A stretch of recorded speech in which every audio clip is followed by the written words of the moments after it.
Bucha के नरसंहार को ज़ेलेंस्की बड़ा हथियार बनाना चाहते हैं। ये बात पुतिन अच्छे से जानते हैं, इसीलिए उन्होंने बूचा नरसंहार से खुद को बचाना शुरू कर दिया है। पुतिन के आदेश पर रूस के विदेश मंत्री ने इन तमाम आरोपों को सिरे से खारिज कर दिया है और कहा है कि रूसी सेना के बूचा छोड़ने के इतने दिनों के बाद नरसंहार की ये खबर क्यों बाहर आई है। दुनिया ने एक ऐसा नरसंहार देखा कि दुनिया हिल गई। जी हां, बूचा में हुए नरसंहार ने ज़ेलेंस्की यानी कि यूक्रेन के राष्ट्रपति को भी हिलाकर रख दिया है। शाम होते होते बूचा पहुंचे ज़ेलेंस्की, वहां उन्होंने रूस पर आरोपों की बौछार कर दी। बूचा में ही मौजूद है हमारे संवाददाता गौरव सावंत, लगातार वहां से रिपोर्टिंग कर रहे हैं। हमें बताएंगे कि ज़ेलेंस्की के जाने के बाद बूचा में क्या क्या हुआ है। गौरव बताइए। सईद और चित्रा, इस समय यूक्रेन के राष्ट्रपति व्लादिमीर ज़ेलेंस्की ने बूचा के उन इलाकों का जायजा लिया जहां पर सबसे ज्यादा लाशें मिली थी, जहां पर सबसे ज्यादा रूस के और यूक्रेन के टैंक ध्वस्त हुए थे।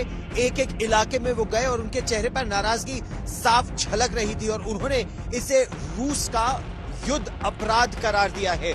यहां तक कि यूक्रेन की जो इंटेलिजेंस एजेंसीज हैं वो एक पूरी फेहरिस्त बना रही हैं कि रूस की सेना की जो 64वीं मोटराइज्ड डिवीजन और ब्रिगेड के यहाँ पर सैनिक तैनात थे, कौन कौन सैनिक, कौन कौन अफसर, कौन कौन कहां तैनात था, इंटेलिजेंस एजेंसी सबकी एक फेहरिस्त बना रहे हैं और इससे वो एक इंटरनेशनल कोर्ट ऑफ जस्टिस ले जाना चाहते हैं वॉर क्राइम्स के लिए। लेकिन जब आज तक की टीम बूचा पहुंची और हम सबसे पहले उन लोगों में थे जो बूचा पहुंचे, तो सड़क पर लाशें बिछी हुई थी, अलग अलग जगह पर गाड़ियों के अंदर लाशें थी। जिस तरह से वहां पर भीषण बमबारी हुई, लगभग 4 से 5 हफ्तों में रूस की सेना का वर्चस्व बूचा में था। इरपिन तक रूस की सेना आ गई थी और पलटवार कर रही थी यूक्रेन की सेना। तो भीषण टैंक वॉरफेयर वहां हुआ, आर्टिलरी ड्यूल्स वहां पर हुई, रॉकेट और मिसाइल दागे गए, कई बिल्डिंग की बिल्डिंग ध्वस्त थी, मॉल के मॉल ध्वस्त थे और हर ओर वहां पर अनएक्सप्लोडेड आंखों देखा हाल आपने बताया। तो और यकीनन ये जो तस्वीरें हैं वो बेहद भयावह हैं।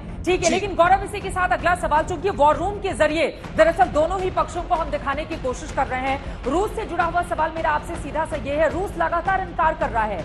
बूचा नरसंहार की जो खबर सामने आई है, रूस उससे पल्ला झाड़ रहा है। उसका ये कहना है कि हमारी सेना के निकल जाने के बाद इस तरह की तस्वीरें कैसे सामने आ गई। तो उसके इस बयान को, इस देश के इस बयान को किस तरीके से देखा जाए? उनका ये कहना है कि ये जो इंफॉर्मेशन वॉरफेयर का हिस्सा है, रूस को बैकफुट पर लाने की एक साजिश है, जिसमें कह रहे हैं कि यूक्रेन तो महज मोहरा है, पश्चिमी देश इसको आगे बढ़ाना चाहते हैं और वो कह रहे हैं कि इसका एविडेंस नहीं है। वहीं दूसरी तरफ अगर मैं आपको यूक्रेन की सरकार की बात बताऊं, जिन अधिकारियों से हमारी बात हुई, उन्होंने कहा कि वो फोरेंसिक एविडेंस जुटाने का प्रयास कर रहे हैं। वो एक्चुअली यहाँ पर फोरेंसिक्स की टीम यहाँ पर आई है, पोस्टमार्टम किया जा रहा है। वो एक अंतर्राष्ट्रीय टीम को निष्पक्ष जांच के लिए बुला रहे हैं ताकि अंतर्राष्ट्रीय पटल पर निष्पक्ष जांच हो और तथ्य सामने आए।